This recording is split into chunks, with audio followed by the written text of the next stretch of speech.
How to add Ask Gemini button to Chrome browser. In Google Chrome, you'll be able to find this option for Ask Gemini. If this option is not available, click on the three dots that you can see at the top right corner of your screen. After you do that, click on this option Settings. Now you can access the settings.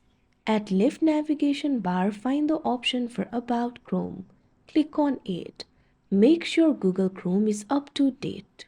If it is not up to date, wait for a while and it will be updated. Now the Ask Gemini button should be automatically added.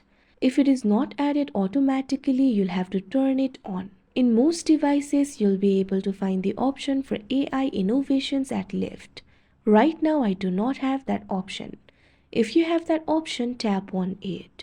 Tap on the option Gemini in Chrome.